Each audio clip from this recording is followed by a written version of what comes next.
Hello दोस्तों, कैसे हैं आप सब। ड्रीम्स मोटो में एक बार फिर आपका स्वागत है। दोस्तों आज हम पढ़ने वाले हैं बायोलॉजी का जो क्लास 11th एनसीईआरटी का जो चैप्टर है body fluids and circulation basically. दोस्तों हम इसको इस तरीके से पढ़ेंगे जिससे आपको जो एनसीईआरटी की बुक जो है वो दोबारा पढ़ने की ज़रूरत नहीं पड़ेगी। मतलब हम इसमें सिर्फ वही इंपॉर्टेंट पॉइंट्स पढ़ेंगे जो एनसीईआरटी की बुक में दिए गए हैं, जिससे आपको डबल पढ़ने की कोई ज़रूरत नहीं होगी। ठीक है, तो चलिए हम स्टार्ट करते हैं। सबसे पहले हम बात करते हैं ब्लड के बारे में।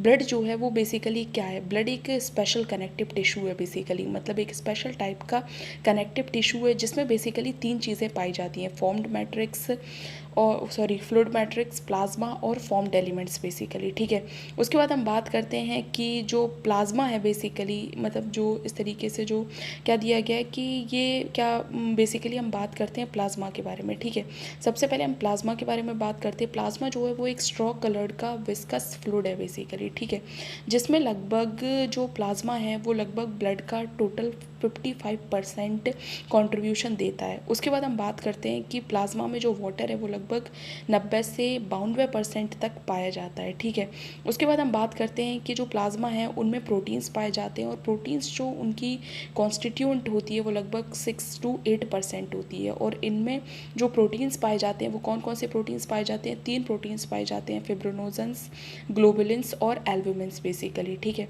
अब हम पढ़ेंगे कि आखिर जो ये प्रोटीन्स हैं इनका इंपॉर्टेंस क्या है बेसिकली। ये जो फिब्रोनोजन प्रोटीन है वो मेनली क्लोटिंग और कोएगुलेशन ऑफ ब्लड में हेल्प करता है बेसिकली।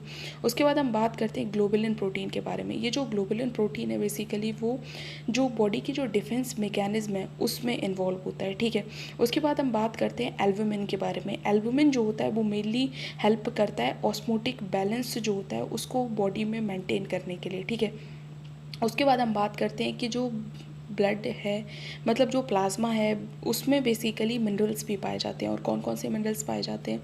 सोडियम प्लस पाया जाता है, कैल्शियम +2 और मैग्नीशियम +2, वाई कार्बोनेट, क्लोराइड आइंस वगैरह इस तरीके से पाए जाते हैं। उसके अलावा कुछ और भी सब्सटेंस पाए जाते हैं जैसे glucose, amino acids, lipids, etc. इस तरीके से बहुत सारे सब्सटेंस जो हैं वो पाए जाते हैं। उसके बाद हम बात करते हैं, सबसे इंपॉर्टेंट क्वेश्चन आता है कि सीरम क्या है बेसिकली। जो पूरा का पूरा जो प्लाज्मा है उसमें से अगर हम क्लोटिंग फैक्टर जो हैं उनको अगर हम माइनस कर देते हैं तो फिर जो सब्सटेंस बचता है उसी को हम बेसिकली सीरम कहते हैं। ठीक है, उसके बाद हम बात करते हैं फॉर्म्ड एलिमेंट्स के बारे में बेसिकली। ठीक है, कि जो फॉर्म्ड एलिमेंट्स हैं वो बेसिकली क्या है। तो फॉर्म्ड एलिमेंट्स 3 टाइप के होते हैं।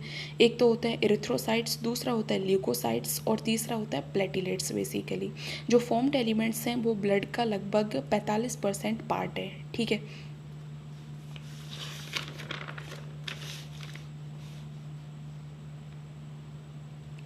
उसके बाद हम बात करते हैं किसके बारे में, इरिथ्रोसाइट्स के बारे में। इरिथ्रोसाइट्स जो हैं उनको हम रेड ब्लड सेल्स भी कहते हैं, मतलब उनको आरबीसीज भी कहा जाता है। मोस्ट अबंडेंट सेल्स होती हैं बेसिकली। ठीक है, उसके बाद अगर हम बात करते हैं कि एक हेल्थी एडल्ट में जो बेसिकली इरिथ्रोसाइट्स हैं वो लगभग 5 to 5.5 मिलियन तक पाई जाती हैं। ठीक है, पर क्यूबिक और यूनिट ऑफ ब्लड में पाई जाती हैं। और ये जो इरिथ्रोसाइट्स हैं वो मेनली रेड बोन मैरो जो होती हैं वहाँ पर फॉर्म्ड होती हैं बेसिकली। ठीक है, उसके बाद हम बात करते हैं कि जो आरबीसीज हैं उनमें बेसिकली न्यूक्लियस जो है वो बिल्कुल भी नहीं पाया जाता। ठीक है, उसके बाद हम बात करते हैं कि बेसिकली क्या होता है कि जो आरबीसीज हैं उनका जो शेप है वो बाइकॉनकेव शेप है। और आरबीसीज जो हैं उनमें एक रेड कलर का आयरन कॉम्प्लेक्स प्रोटीन पाया जाता है जिसको बेसिकली हीमोग्लोबिन के नाम से हम कंसीडर करते हैं। ठीक है, उसके बाद क्या होता है, ये हीमोग्लोबिन जो है वो बेसिकली इसका काम क्या है कि ये जो आरबीसीज है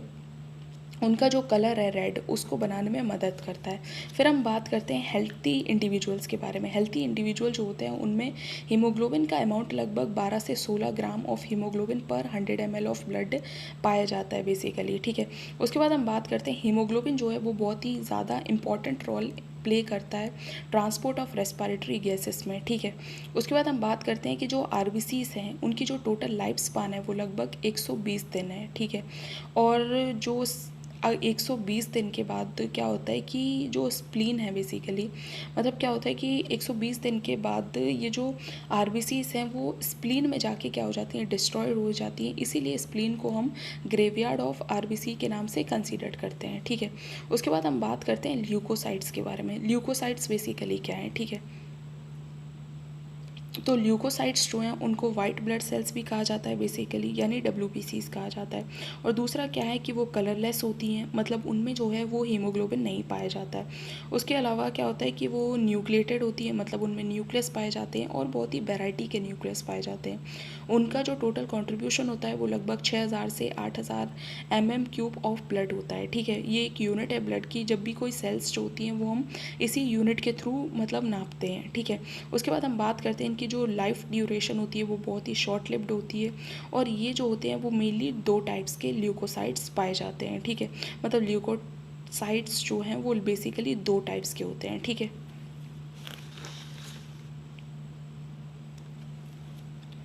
उसके बाद हम बात करते हैं ल्यूकोसाइट्स के बारे में बेसिकली, मतलब हम बात करते हैं किसके बारे में, ल्यूकोसाइट्स। ये जो ल्यूकोसाइट्स हैं बेसिकली वो 2 टाइप के होते हैं, ग्रैनुलोसाइट्स बेसिकली, और दूसरे होते हैं एग्रैनुलोसाइट्स। ठीक है, अगर हम ग्रैनुलोसाइट्स के बारे में बात करते हैं तो ये 3 टाइप के होते हैं, न्यूट्रोफिल्स, ईसोनोफिल्स और वेजोफिल्स बेसिकली इस तरीके से। अगर हम न्यूट्रोफिल्स के बारे में बात करते हैं तो लगभग इनका कॉन्ट्रीब्यूशन जो होता है वो 60 से 65% होता है। ये एक टाइप की फेगोसाइटिक सेल्स होती हैं। फेगोसाइटिक सेल्स मतलब ये जो है वो फेगोसाइटोसिस प्रोसेस जो है उसमें मदद करती हैं। ठीक है, उसके बाद हम ईसोनोफिल्स के बारे में बात करते हैं। इनका जो कंट्रीब्यूशन होता है वो 2 से 3% होता है। ये जो होती है वो इन्फेक्शन जो होता है उसको रजिस्ट करने में हेल्प करती हैं और मेनली ये एलर्जिक रिएक्शंस जितनी भी होती हैं उनमें इन्वॉल्व होती हैं। ठीक है, उसके बाद हम बात करते हैं वेजोफिल सेल्स के बारे में। वेजोफिल्स जो होती हैं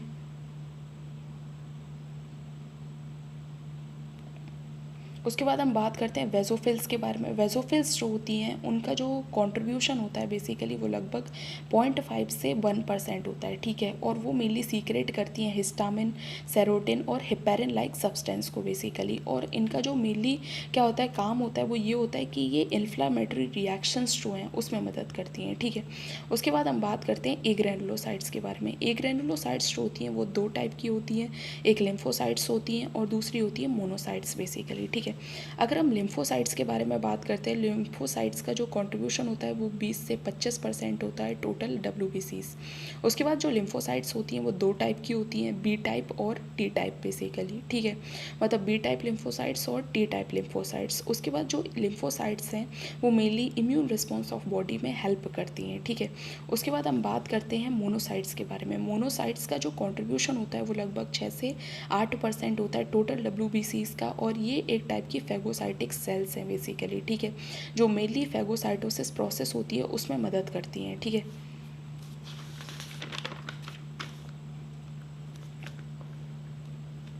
उसके बाद हम बात करते हैं किसके बारे में, उसके बाद हम बात करते हैं प्लेटिलेट्स के बारे में बेसिकली, कि प्लेटिलेट्स बेसिकली क्या होते हैं। प्लेटिलेट्स जो होते हैं इनको हम थ्रोम्बोसाइट्स भी कहते हैं। ठीक है, ये जो होते हैं वो प्रोड्यूस्ड होते हैं सेल फ्रेगमेंट्स से बेसिकली, और ये जो सेल फ्रेगमेंट्स होते हैं वो बेसिकली प्रोड्यूस्ड होते हैं मेगा कैरियोसाइटिक सेल्स से। और ये जो मेगा कैरियोसाइटिक सेल्स होती हैं वो मेनली एक स्पेशल टाइप की सेल्स होती हैं जो बोन मैरो में पाई जाती हैं। ठीक है, उसके अलावा इनका जो प्लेटिलेट्स का जो कॉन्ट्रीब्यूशन है वो लगभग 1,50,000 से 3,50,000 पर क्यूबिक ऑफ ब्लड होता है बेसिकली। ठीक है, उसके बाद हम बात करते हैं कि ये कुछ सब्सटेंस रिलीज़ करते हैं जो मेनली क्लोटिंग ऑफ ब्लड में मदद करता है। अगर प्लेटिलेट्स का नंबर कम हो जाता है तो बहुत ज़्यादा क्लॉटिंग डिसऑर्डर्स हो जाते हैं बेसिकली। क्लॉटिंग डिसऑर्डर्स की वजह से क्या होता है कि जो ब्लड है बॉडी में उसका एक्सेसिव लॉस होने लगता है। ठीक है, उसके बाद हम बात करते हैं ब्लड ग्रुप्स के बारे में। ब्लड ग्रुप्स बेसिकली क्या होते हैं। ब्लड ग्रुप जो होते हैं वो मेनली 2 टाइप के, मतलब ब्लड ग्रुप जो हैं उनको हम 2 टाइप्स में डिवाइड करते हैं। एक होता है AB ब्लड ग्रुपिंग बेसिकली और दूसरा होता है RH ब्लड ग्रुपिंग बेसिकली इस तरीके से। ठीक है, उसके बाद हम बात करते हैं ABO ब्लड ग्रुपिंग के बारे में। ABO ब्लड ग्रुपिंग बेसिकली क्या होता है, तो उससे पहले हम सबसे पहले पढ़ेंगे एंटीजेंस क्या होते हैं बेसिकली। एंटीजेंस जो होते हैं ना, अगर हम एंटीजेंस के बारे में बात करते हैं, मतलब सबसे पहले बात करते हैं एंटीजेंस के बारे में कि बेसिकली ये जो एंटीजेंस होते हैं वो क्या होते हैं। एंटीजेंस एक केमिकल सब्सटेंस होते हैं जो बेसिकली इंड्यूस करते हैं इम्यून रिस्पॉन्स को, जो बॉडी का इम्यून रिस्पॉन्स है उसको बेसिकली इंड्यूस करते हैं। उसके बाद हम बात करते हैं कि ये जो एंटीजेंस होते हैं इस टाइप की जो ब्लड ग्रुपिंग होती है उसमें 2 एंटीजन्स होते हैं, ए और बी, और ये दोनों ही एंटीजन्स जो हैं वो आरबीसीज जो हैं उनकी मेम्ब्रेन्स पर प्रेजेंट होते हैं, ठीक है। ए और बी 2 एंटीजन्स होते हैं बेसिकली, ठीक है। और 2 एंटीबॉडीज़ होती हैं जो बेसिकली, एंटीबॉडीज़ क्या है, एक प्रोटीन सब्सटेंस है जो बेसिकली रिस्पॉन्स टू एंटीजन्स इस तरीके से, ठीक है। उसके बाद हम बात करते हैं ये एंटीबॉडीज़ जो होती हैं वो बेसिकली प्लाज्मा में प्रेजेंट रहती हैं, ठीक है। ये जो पूरी की पूरी ये टेबल है वो एनसीईआरटी की बुक में दी गई है, लेकिन हम एनसीईआरटी तो पढ़ना ही नहीं हमको इसको पढ़ने के बाद, ठीक है। इसीलिए हम इसी में इसको रिवाइज़ करेंगे। सबसे पहले हम बात करते हैं कि जो टोटल ब्लड ग्रुप है वो ए ब्लड ग्रुप है, बी ब्लड ग्रुप है, ए बी ब्लड ग्रुप है और ओ ब्लड ग्रुप है, ठीक है। अब किस तरीके से कैसे प्रेजेंट रहते हैं, तो ए ब्लड ग्रुप जो होता है उसमें उस पर्सन की जो आरबीसीज होती हैं उन पर ए एंटीजन प्रेजेंट रहता है, और एंटीबॉडीज़ जो होती है वो एंटी बी प्रेजेंट रहती है, ठीक है। और वो डोनेट किसको कर सकता है, वो ए पर्सन को कर सकता है और ओ को कर सकता है, मतलब वो खुद को डोनेट कर सकता है और ओ ब्लड ग्रुप वाले पर्सन को ब्लड डोनेट कर सकता है। उसके बाद हम बात करते हैं,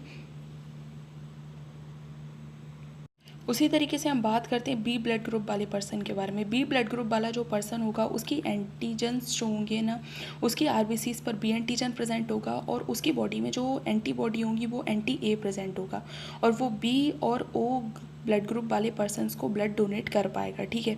उसी तरीके से हम ए बी ब्लड ग्रुप के बारे में बात करते हैं। ए बी ब्लड ग्रुप वाला जो पर्सन होगा वो ए और बी, उसकी जो आरबीसीज हैं उस पर ये दोनों एंटीजन्स प्रेजेंट होंगे, लेकिन उसमें एंटीबॉडी कोई भी प्रेजेंट नहीं होगी। इसी तरीके से क्या होगा कि जब उसमें कोई एंटीबॉडी नहीं है तो वो ए बी और ओ चारों ग्रुप को क्या कर पाएगा, ब्लड डोनेट कर पाएगा। उसी तरीके से हम बात करते हैं ब्लड ग्रुप ओ के बारे में। जो ब्लड ग्रुप ओ वाला पर्सन है उसकी एंटीजन्स उसमें प्रेजेंट नहीं होते हैं, लेकिन एंटीबॉडी उसमें ए और बी दोनों प्रेजेंट होती है, इसीलिए वो क्या है, वो सिर्फ ब्लड ग्रुप वाले पर्सन को दे पाएगा, ठीक है। इसके बाद हम पढ़ते हैं कि यूनिवर्सल डोनर के बारे में, मतलब ऐसा कौन है जो यूनिवर्सल डोनर है, तो ओ ब्लड ग्रुप वाला जो पर्सन है वो बेसिकली यूनिवर्सल डोनर है, मतलब वो किसी को भी ब्लड दे सकता है। उसके अलावा हम बात करते हैं यूनिवर्सल रेसिपिएंट के बारे में, ए और बी। ये जो ए बी ब्लड